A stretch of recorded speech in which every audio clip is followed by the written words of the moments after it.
High বন্ধুরা, পুরো ভিডিওটা দেখার জন্য তোমাদের কাছে অনুরোধ রইল। কান্টি ফুড অ্যান্ড শিনলিস কিচেন আবারও চলে এসেছে নতুন একটি রেসিপি তোমাদের সাথে শেয়ার করতে। আমার আজকের রেসিপি ডিমের কোরমা বন্ধু। আর ডিম আমরা অনেক রকমভাবেই রান্না করে থাকি, এক একজন এক এক রকমভাবে রান্না করে থাকে। আমি কিভাবে রান্না করলাম সেটাই তোমাদের সাথে শেয়ার করছি, তাহলে চলো দেখে নিই। আর এটা খেতে ভীষণই ভালো হয়, এটা ভাত দিয়ে খাওয়ার থেকে রুটি বা পরোটার সঙ্গে খেলে খুবই ভালো হয়।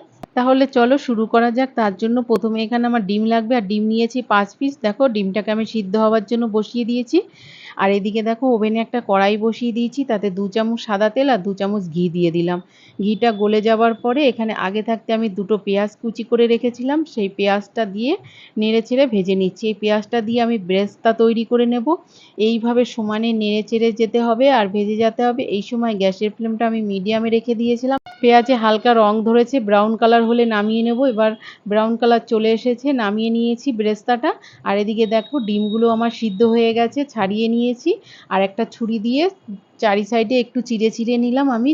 আর এখানে অল্প একটু লবণ দিয়ে দিলাম, আর 1/2 চামচের মতন কাশ্মীরি লঙ্কার গুঁড়ো দিয়ে দিলাম। দিয়ে সব ভালো করে মাখিয়ে যে কড়াইতে আমি বেরেস্তাটা ভেজে নিয়েছিলাম সেই তেলের মধ্যেই আমি ডিমগুলোকে দিয়ে দিলাম, দিয়ে ছেড়ে ভেজে নিচ্ছি।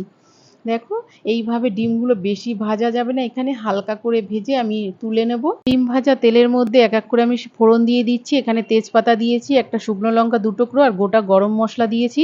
আর গোটা গরম মশলার সঙ্গে মরিচ দিয়ে দিয়েছি।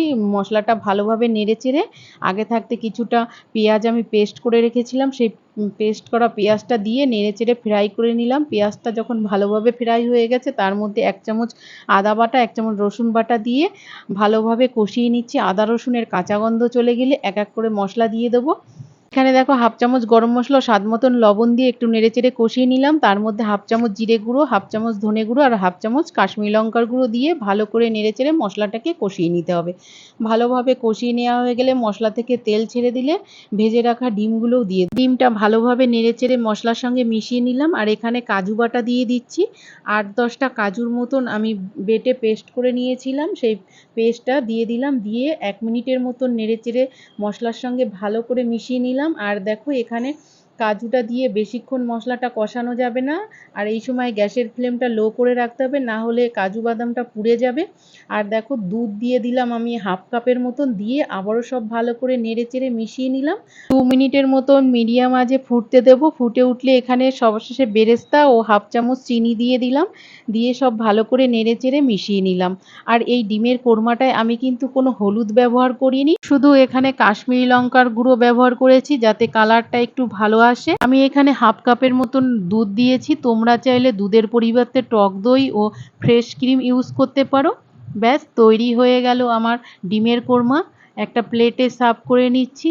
এবার গরম গরম পরিবেশন করুন, রুটি, নান, পরোটা বা রুমালি রুটি সব কিছুর সঙ্গে এটা খেতে খুবই ভালো লাগে।